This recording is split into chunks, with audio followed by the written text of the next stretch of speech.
This is the Louie Tee Network.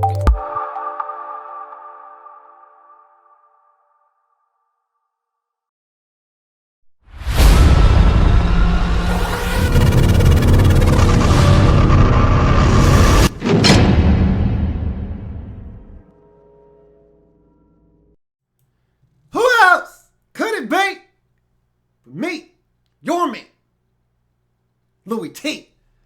Welcome to Lockdown Coverage. Week number 8 in the National Football League. One of the craziest games in week number 8 resided out in Tampa, Florida.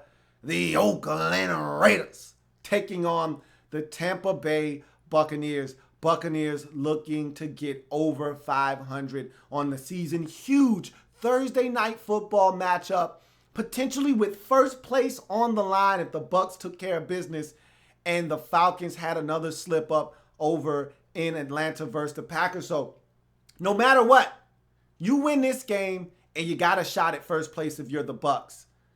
So this is a huge matchup for them, a lot riding on this game. If the Bucs want to be taken seriously, go out and beat a 5-2 Oakland Raiders team for your first home win of the season. Conversely, the Oakland Raiders made the trek out to Florida last week before taking on the Jacksonville Jaguars, decided to stay in Florida, a show of team unity and also a very smart move to not put a lot of extra mileage on the bodies of his players. Jack Del Rio looking to make a statement that we're serious this year at 5-2. After the tough home loss to the Kansas City Chiefs, they're looking to bounce back with a sweep of the two Florida teams in successive weeks, getting to 6-2, setting up their own huge primetime matchup within the division versus the Denver Broncos for first place. They win this game. Broncos take care of business at home versus the Chargers. That would set up an epic showdown on Sunday Night Football between two 6-2 teams for AFC West supremacy. A lot on the line for the Raiders as well. Still trying to figure out ways to win ball games. It is imperative that you do exactly that if you're the Raiders. Just win, baby, in the words of Al Davis. May he rest in peace. Before we jump into this breakdown, welcome to all of you newcomers to the Louie Tee Network. I, of course, am your man, Louie Tee. Want you to subscribe to the Louie Tee Network for more great content in 2016 and beyond. We're changing the game over here. Want you to help be a part of that by hitting the subscription button and becoming a part of the Louie Tee Network. Also, I'm on Twitter at In The Lab Room is the Twitter handle. Go ahead and follow me on Twitter. You want to know when I'm doing a live feed. You want to know when I'm doing an impromptu video. You just want to chop it up with your man Louie Tee on Twitter. Follow me at In The Lab Room on Twitter. Also, I'm on Facebook. In The Lab Room is the Facebook page. All of my social media platforms right up above in that box scrolling across. So make sure that you like the Facebook page, follow me on Twitter, and also, most importantly, subscribe to the YouTube channel, Louie Tee Network. If you're on Twitter and you're watching this live feed, go ahead and use the hashtag #LouieTeeLive to have your comment read at the end of this breakdown. If you're in the YouTube live chat discussion and watching this, just go ahead and leave your comment attached with the hashtag #LouieTeeLive. That being said, let's jump into this breakdown, man. This was a fun game. Fun game. Sloppy at times, but a win's a win in the National Football League. And I'll tell anybody this that will listen. No, this was not aesthetically pleasing by the Raiders. But guess what? And I say this, I don't say it all the time, but I do say this from time to time. Whether the margin be big or small, or the victory be ugly, I want them all.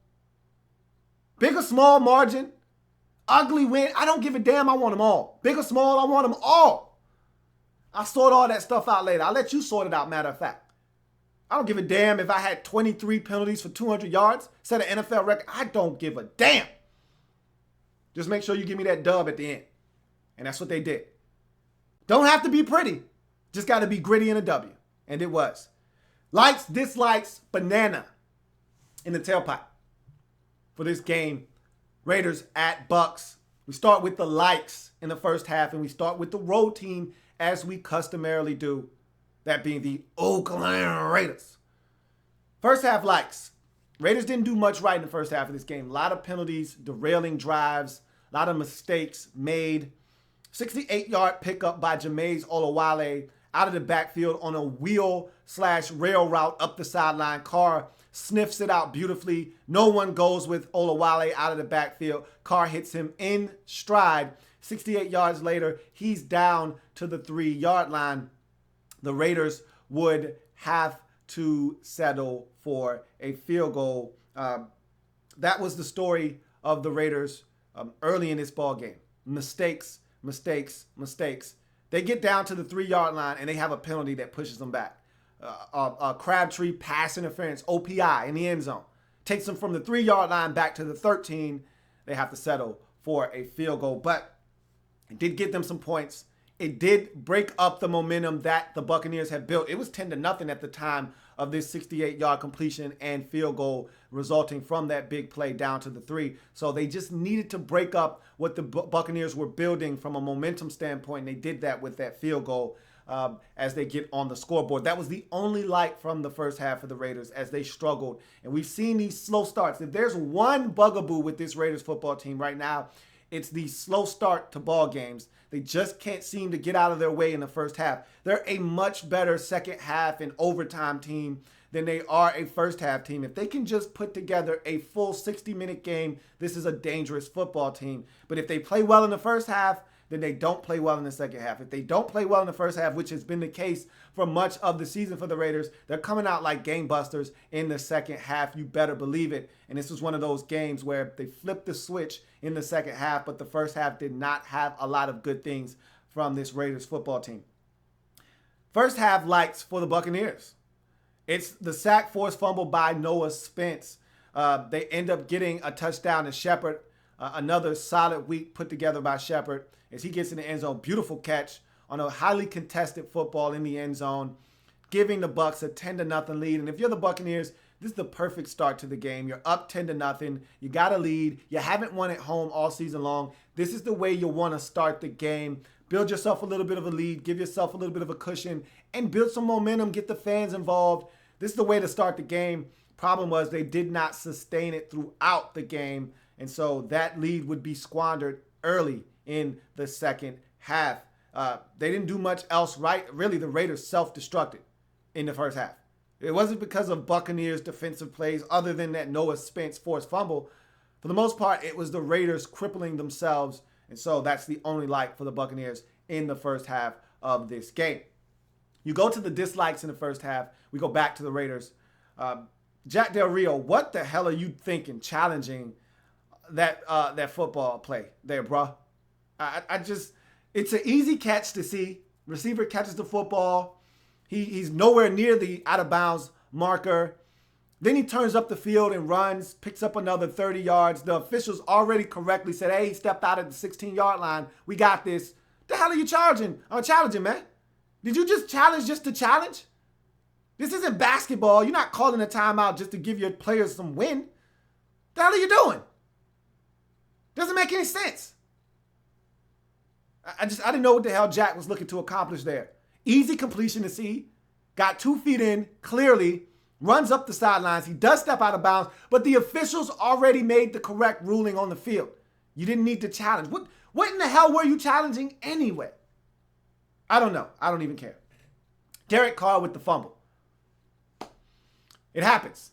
You'd like Carr to be a little bit more aware of his surroundings. Step up in the pocket, potentially not get hit there. But it happens. Right tackle gets beat. Rookie Vidal Alexander gets beat. It happens. Noah Spence comes around, hits his elbow, ball comes out, recovered by the Bucs, turns into a touchdown. You'd like to avoid that if at all possible, but it happened. You move on. Penalties. These are avoidable, though. Too many of these in the first half. We're not done having this conversation. Had a ton of penalties that derailed drives, that killed momentum, that helped the Buccaneers. We got a ton of penalties. Man, oh man, enough to go around. And you can't even pinpoint guys in this game.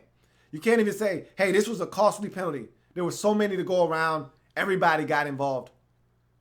We'll come back to this conversation a little bit later on. Let's move on to the first half dislikes for the Bucs. Giving up chunk plays. If not for the chunk plays, they go to halftime pitching a shutout. And they may have scored even more points. I'll give you a couple examples. You give up the 68-yard catch and run to Jameis Olawale down the sidelines. That results in the only points for the Raiders in the first half, a Sebastian Janikowski field goal. You pin the Raiders back on their half-yard line after downing a punt at the 1, and they had a blocking the back penalty that pushed them to the half-yard line. Derek Carr is taking a shotgun snap 6 yards in the end zone. And you let them throw a quick hitter to Michael Crabtree that picks up about 15 yards on first down. No, don't do that. The very next play is a huge chunk run to Dwayne Washington out of the backfield, or DeAndre, Washington out of the back. Don't do that. 2 plays from half-inch yard line to the 40, maybe even midfield. They still had to punt, but you would have gotten, just imagine if you get a 3 and out there with their punter having no space to kick and you getting some great field position right before the half. Maybe you get another touchdown. Maybe you get a field goal. Just maybe. Chunk plays killed you in this game. More of those to come. Let's get back to the likes. We go to the second half now, and we go to the Oakland Raiders. Third quarter offense is on my likes list. First 2 possessions of the third quarter were like butter, baby. I mean, they cut through that Bucs defense like a hot knife through butter. I mean, they made it look easy. Derek Carr is out there stroking those boys. He be stroking to the east. He be stroking to the west. He be stroking to the receiver that he loved the best. AC/DC on a hookup, hitting crabs, sprinkling in a little Seth Roberts. They did what they wanted to do on those first 2 possessions. Ran the ball a little bit. Derek Carr is so money. And he was on those first 2 possessions. And just like that, they come out of the locker room, and the Bucs did help with some penalties. But make no mistake about it, they shredded those boys on those first 2 possessions. Boom, just like that. 14 unanswered points out of the halftime locker room break. And they're up. They go from trailing 10-3 to up 17-10 in this ballgame. Damn. Where was that in the first half? Big man with football touchdown. I love it. Love when big guys get involved and get in the end zone. And you know the Raiders, this was spiteful. This was spitefully done. They put in a play specifically to get Donald Penn a touchdown against his former mates in Tampa. Donald wanted to stick it to him, and they put in this play, and they got it done. Good for Donald Penn, man, to go back home. Team that disregarded him, said that he wasn't good enough anymore, to go back and stick it in their face with a touchdown. You know Donald Penn was loving that. Love seeing big man with football for touchdown. Pressure on Jameis Winston. Jameis Winston played horrifically in this game. I thought he was erratic. He was uneven, unbalanced. A lot of his throws were off. Mike Evans wide open down the field. He's missing him. Easy, simple completions. He's making a lot tougher for his receivers. I thought he was skittish in this game, and that was in part due to the pressure applied. The Mac attack. Return of the Mac. Oh, yeah. Return of the Mac. 2 sacks for Khalil Mack in this game. The black attack from Khalil Mack. Always good to see the silver and black attack from Khalil Mack back in this game. 2 sacks for him. Big plays for Khalil Mack as he got it done. And he was leading the charge, putting pressure on Jameis Winston in this game, making him uncomfortable. Game-tying drive by the Raiders. After taking a 17-10 lead, the Raiders would give up 14 unanswered points. So this was a game of swings and scoring runs. Raiders have a 14-point scoring run. Then the Bucs have their own 14-point scoring run, taking the lead 24-17 with under 4 minutes left in this game. Derek Carr takes his boys down the field. The 4 car, my goodness. I love me some 4 car. You know how I feel about Derek Carr. driving down the field, making critical play after critical play. The 4th and 4, big play, big holding penalty by the Bucs. Gives the Raiders new life, and on the very next play, Michael Rivera, touchdown. Raiders kick the extra point, knock the game up at 24. And lastly, or my last two, overcoming the penalties for the win. Again, this is not pretty. This is not how you draw it up when you go out on the road to try to win a game. Never do you say, hey, let's go out and get 23 penalties, set a new NFL record for 200 yards, and win the game. Generally speaking, you self-destruct that way with penalties, you're going to lose, especially when you're on the road. Generally, you don't get to make those types of mistakes and still win on the road. It got to the point where I was watching this game. After every play, especially special teams plays, I'm like, hey, I wait for the commentator to say, and there's a penalty on the play. There's a flag on the play.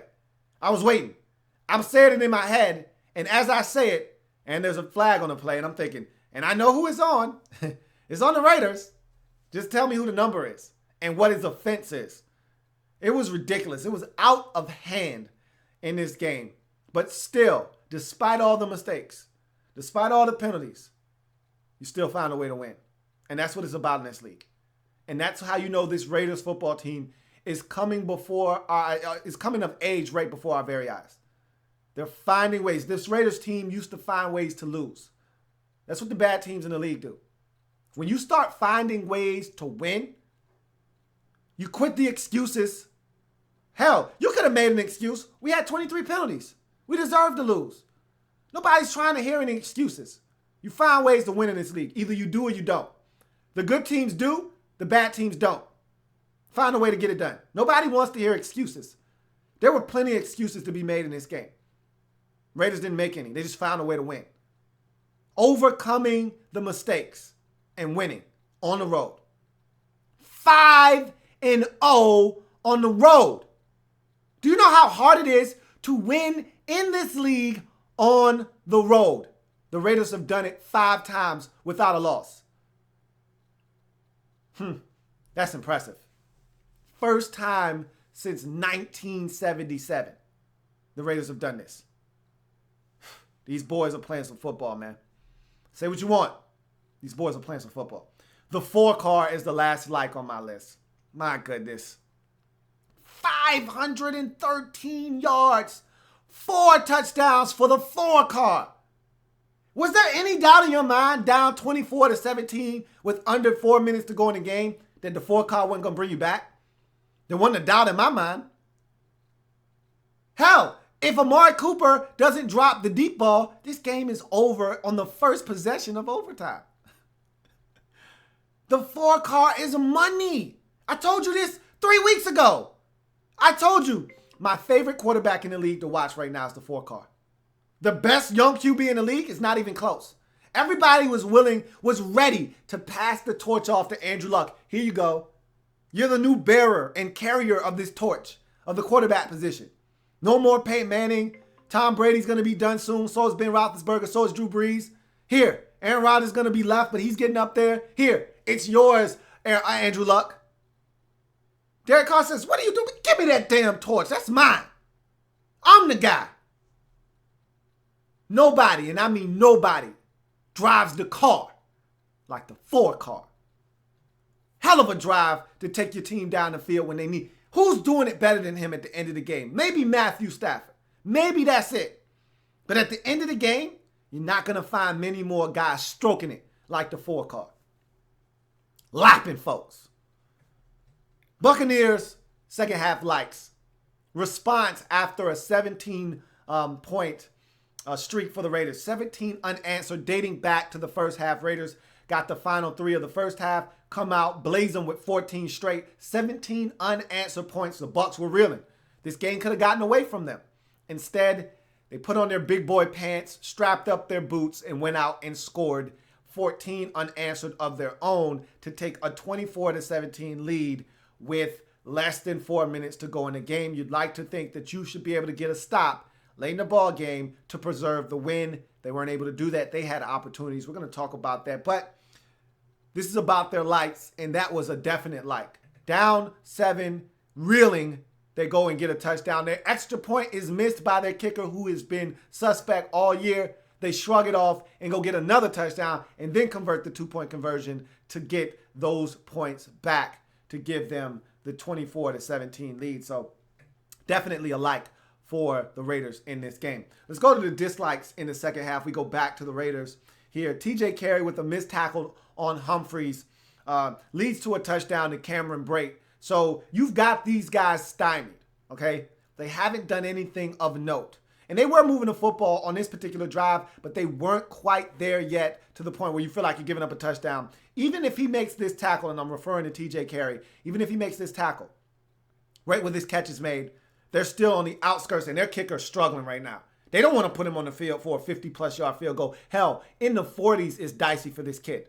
So if you could get a stop after that first down, you may have him right where you want him. Instead, you give up the big missed tackle by TJ Carey down inside the 10, 15-yard line, and you weren't going to stop them at that point. Cameron Brate with a great move on Malcolm Smith, end zone touchdown, and just like that, Buccaneers are an extra point away from tying the game. They don't get the extra point, but they get down there yet again and score. So you gave them some momentum with that missed tackle by TJ Carey, I felt like. Got to make that tackle. Cooper, and that drop in overtime. Look, for as big as Amari Cooper was in this game, 12 catches, 100 and buck and 60 and some change, I believe, maybe even 170. He was huge in this game and a touchdown. Still, you're going to have these drops. I told you about Amari Cooper coming out of Alabama. You're going to have these drops. Every now and again, you're going to have a lapse in concentration, and Coop's going to drop one. That being said, he was monstrous in this game, but that was a huge drop. Could have cost you the game because Seabass would go on and miss a long field goal. He catches that football, you're inside the 15-yard line, this game's over. Seabass isn't going to miss from 33 yards out, okay? You're going to win the game. And maybe, because that's the first possession, you're going to go for the jugular. You're going to go for the vein here, cut him, watch him bleed out, and go for the touchdown. Right there. First possession of overtime, not even let him see the rock. With that big ball, with Carr, who he is, probably going to be a touchdown after that. But that's a huge drop.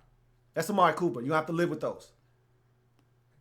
Seabass with 2 misses. One at the end of regulation, one in overtime. Look, you expect Seabass to knock those home, but the way this game went, it wasn't happening. And frankly, I'm telling you, be lucky that you scored that touchdown with Seth Roberts breaking a couple of tackles and getting into the end zone because you didn't want to send Seabass out there. Mentally, he was a mess. He was a wreck. After missing 2 field goals, you start overcompensating. The first one he pushed to the left. The second one he hooked to the right because he overcompensated. Who knows where the next field goal was going to go? Bottom line is, you wanted to score a touchdown, not leave it to chance. We've seen field goal kickers blow opportunities to win games this season. Need look no further than Sunday Night Football and the Seahawks and the Cardinals and the Redskins in that London game on Sunday. You don't want to put yourself in that position. So Seabass already having missed 2 kicks to win the game. You didn't want to put him on the field for a third one. Maybe the third time would have been the charm. I'm not willing to find out. Seabass, critical misses in this game. And of course, the elephant in the room, penalties. You can't do this again. Look, you got to wait. You got to wait this time. You can't do this again. You do this against Denver. You do this with some of these other teams in the league. Hell, do that against Buffalo. Try this against Indy. And they're not even good. Think they won't beat you. You can't do this moving forward. You can't have this many mistakes. And that crew that you had doing your game, they're not even a bad crew. That's not even one of the crews that you look and you say, all right, I know if I got that crew called in my game, we're gonna have some penalties today. Terry McCauley's crew is not that type of crew. That's not that type of party. And you still had 23 penalties. That's hard to do. You aided and abetted the Buccaneers on one of their touchdown drives. There are about 4 Raiders penalties helping them down the field. A pass interference, an illegal contact, illegal defense, too many men on the field. What are you doing? You can't live like this. Clean your house up, man. There's too much stuff going on. Clean it up. You got away this week. Don't make this a habit. Because you'll lose the next time you decide that this is okay to do. Buccaneers second half dislikes. Pass interference on Brent Grimes in the end zone. Unnecessary. This is a bad, and I told you Derek Carr every week will throw one or two up, just giving this guy a chance. Bad decisions. But he won't do it often, but he'll do it once or twice in a game. And you have to take advantage. 3 Buccaneer defenders, 1 Raiders receiver. Amari Cooper's nowhere near this football. Brent Grimes didn't have to do this. Jumps all over his back. That ball was not going to be caught. Pass interference in the end zone. Why? Why? Why? Unnecessary. Gives them the football on the 1-yard line. They turn that into a touchdown. Don't do that. Don't do it. Roberto Aguayo, Mr. Automatic, misses an extra point. Lord have mercy if this game would have come down to a Roberto Aguayo field goal. My goodness. The tension and the drama that would have ensued. Priceless. I wanted this to come down to a field goal for him. I wanted it to. Because he would have asked his pants. Oh, yes. They had on white, too. We would have saw the brown. I don't know what they're going to do with him. I just don't. I'm hoping that it gets better. I'm just not seeing it, man.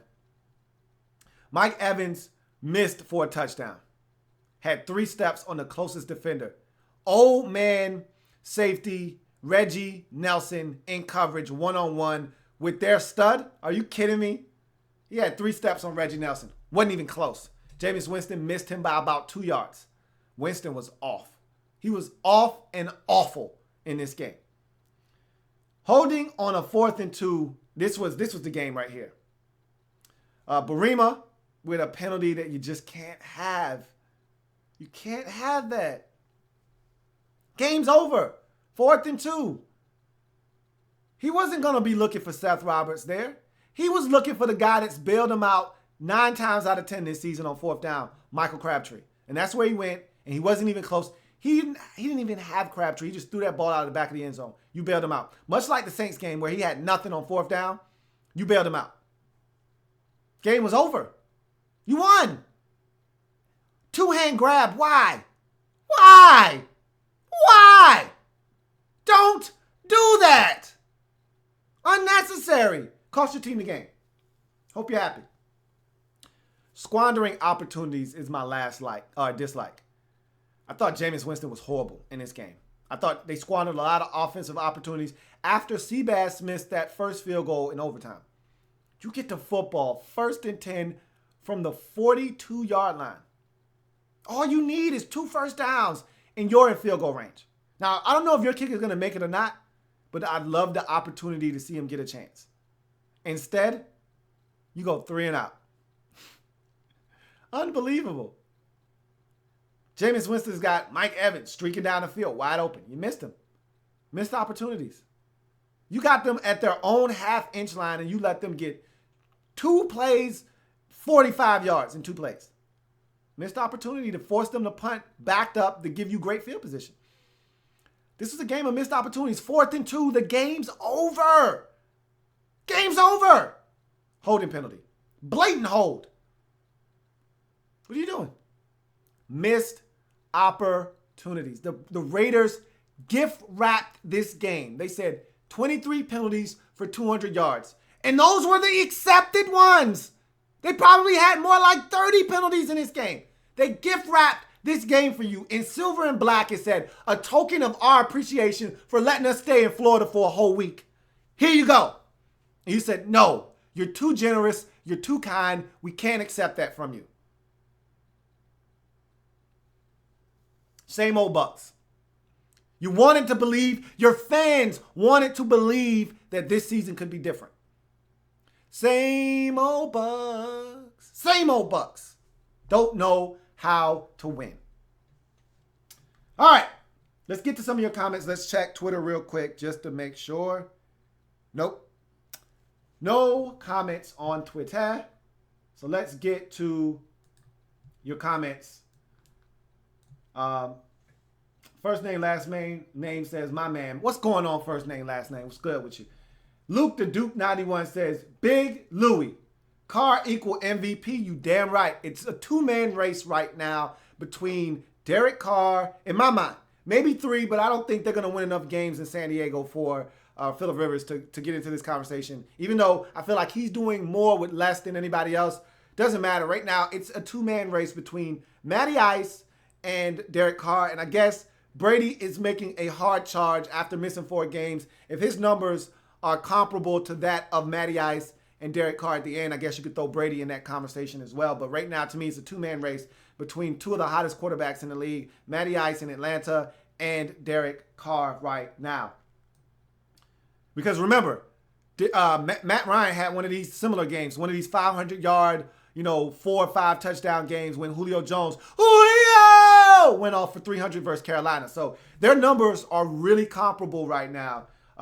Both of those guys are tearing it up in the league. So both of those are my 2 front runners for MVP as we speak. Raider Ben says, I told you. You were right. You said you guys were going to go to Tampa. It was not pretty, Raider Ben. It was not pretty, but it doesn't need to be pretty. It just needs to be gritty in one of these. And it was a dub. You were right. I was wrong. But it looked like I was going to be right for quite some time in this game. But your boys pulled it out, and that's all that matters. You were right. To the victors go the spoils. Celebrate! Your Raiders are 6-2 with a chance to make a statement on Sunday Night Football against the Denver Broncos. Strap them up. Because you're going to have to be much better than this to beat the Denver Broncos on Sunday Night Football. See what else we got. All right. Addis Design Co. says, we need to draft a receiver in the first round to complement Mikey. I don't want V-Jack back. Time to move on. I agree. He has no help out there. And the Raiders did the right thing. They took him out of the game. They said, look, and even though he got open a couple of times and Jameis was off, he was awful in this game, they did their best to take away Mike Evans. And there was no counterpart. There was no, okay, you're going to take away Mike Evans? We're going to go here.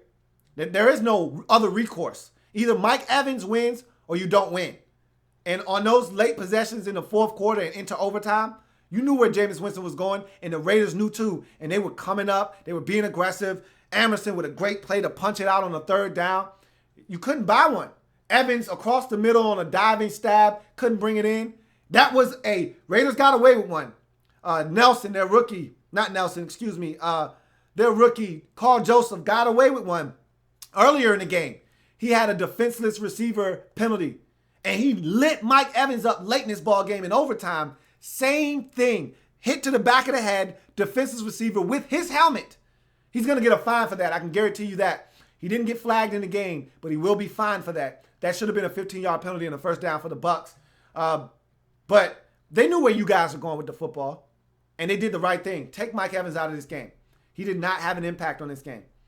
And so you do need another receiver. I agree. It's time to move on from V-Jacks. Captain Spartan 4 says, I was going to ask Bucs fans on Joe Hawley. What are your thoughts on Joe? He's been okay. He's been okay. And some of the issues they've had hasn't been with continuity. They've had the same 5 guys out there starting for them along the offensive line. Hawley's a little undersized for me. He's a little undersized. But he's been out there grinding, man. He's been gutting it out. He's been giving it everything he's had. I remember he left the Panthers game with an injury, came back, gutted it out. They've had the same, and that's what you need up front. You need continuity. You need the same 5 guys to build and gel and have that cohesiveness. And the only way you establish that is through guys staying healthy and playing together. He's been okay. He hasn't been great, but he's been good enough. They struggled at the tackle positions in this game. I thought their second-year tackle, Donovan Smith, struggled with Khalil Mack. But then again, a lot of young players struggle with Khalil Mack. Bernard543 says, so many effing penalties. No lie, man. That was absurd. Bernard543 says, back-to-back 12 men on defense penalties. I know, right? I mean, that can't happen. But don't feel bad. I was watching another game, and it happened. The Patriots, matter of fact, did it against the Bills. 12 men on the field. Then they turn around and do it again. And then they had to take a timeout to avoid the second one because they had 10 men on the field because they had 12, and then 2 guys ran off the field. So don't feel bad. Even the Patriots are doing dumbass stuff too. It happens, I guess. Shouldn't happen, but it did. Effing embarrassing. Oakland better clean it up. Way too talented. I agree. Can't have those kind of mistakes. You're not going to beat most teams on Sundays doing that kind of stuff. Captain Spartan 4 says, you know the ref crews, that's totally not strange, weird. Yeah, I do. I'm a geek, man. I told you that. I'm a football geek. If you're going to have penalties called in your game, it's two crews that you need to steer clear of if you don't want penalties called. Jerome Boger's crew going to throw the flags, okay? They're the highest flag throwing crew in the league right now. Right behind him is Jeff Triplett's crew. You steer clear of those guys, you're fine. Jeff Triplett did the Raiders game last week, ton of flags in that game as well. So got to steer clear of them. This crew with Terry McCauley, that's not a crew that generally throws a ton of flags. So the Raiders were just acting up in this game. Captain Spartan 4 says, so what was the worst move this past offseason for the Bucs? Get rid of Lovie Smith or trading for Aguayo. Maybe it was time for Lovie to go, but Aguayo, that's one that they're regretting right now as we speak. They're not regretting getting rid of Lovie Smith. I guarantee you they're regretting trading for Aguayo because you can't cut him. You can't get rid of him. You spent a second round pick and you traded up for him. You gotta see this thing through and hope that he gets better. Bernard 543 says, expected the Raiders to lose. I guess Winston gave us an early Christmas gift. Yeah, he was horrible. I really thought that with all the penalties, it was going to be too much to overcome, but he was god-awful in this game. But Bernard 543 says, you get that many penalties against the Broncos, guaranteed loss. Hopefully they fix it. I can't see them being that bad against the Broncos in this game. I just can't. I can't see them coming back and having that many mistakes. That's got to be a point of emphasis at practice this week. Eliminate the penalties. You got to eliminate the penalties. No way they come back and do that again at home versus the Broncos. No way that's happening. TNA 2005 says, very few talk about Crabtree. In my opinion, he became even better in Oakland. What do you think? I've been talking about Crabs all season long. He's been phenomenal. To me, he's the best number 2 receiver in the league right now.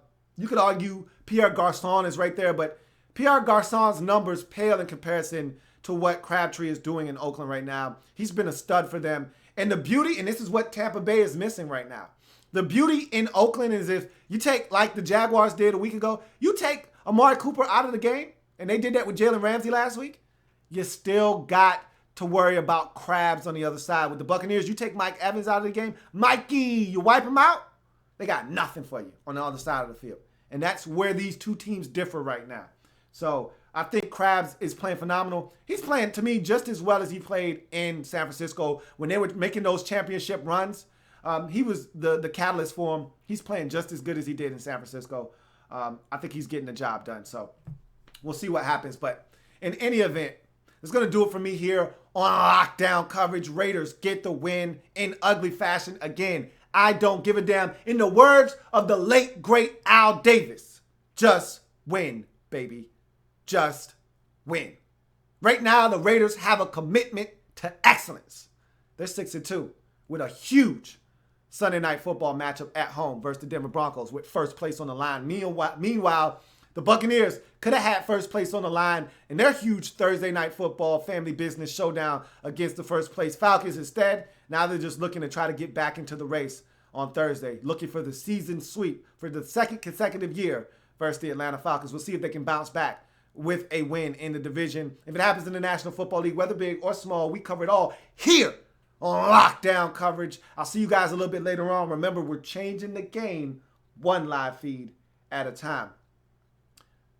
I'll see you guys next time. Seahawks and Saints a little bit later on down the line. See you later.